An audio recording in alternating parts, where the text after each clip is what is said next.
mean, I normally fart in my saucepan before I put the baked beans in. It gives it an extra punch and kick to the taste. I am aware of, cooking utensils. But, I've never seen any cooking utensils in the stars. Steve has though. I mean, back when I was in the school canteen, I used to fart on the ladle before I really put it in the soup bowl. But that was that wasn't very nice. Yeah, I really don't know how that relates to saucepans and the stars, but yeah, we've all farted in ladles in our days, when we all wore Victorian clothes. If you're not farted on a ladle, sir, you've not lived, my friend. Oh no, I've certainly farted in a ladle. I've farted in, I say more than one and less than 10 ladles. I mean, where it gets dangerous and risky is if it becomes a wet fart, because then you have to abort. Because if you do put the ladle in the beef stew, you cannot differentiate or identify what is the beef soup and the latter excrement that's been taken off the ladle.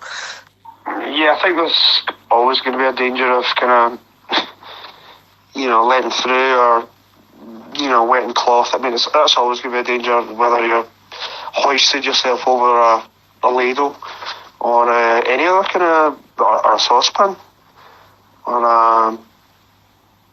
a jerry can.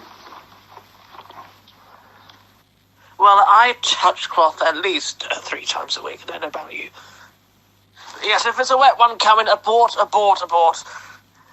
Yeah, I mean, I think most most people would normally abort. I mean, that kind of goes without saying, unless you're kind of into that kind of thing. I mean, sometimes you've gone too far beyond the point of return, and you fail to abort it. It's not viable.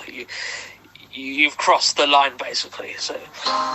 Yeah, and as I said, the cats have never really complained. I mean, sometimes they seem a bit more enthusiastic than not. But I mean, they've never complained to me personally, or my agents. It's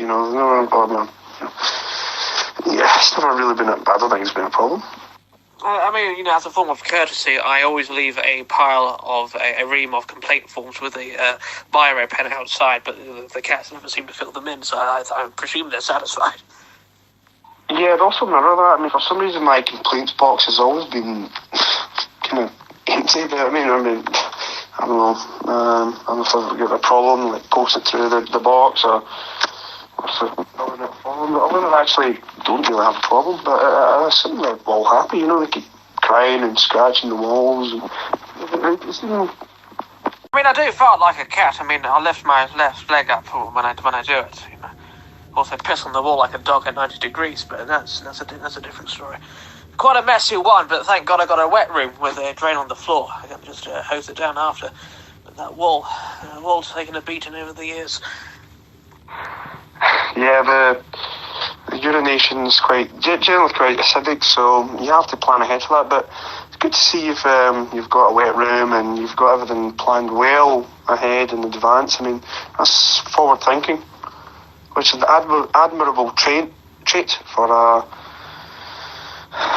forward-thinking kind of company.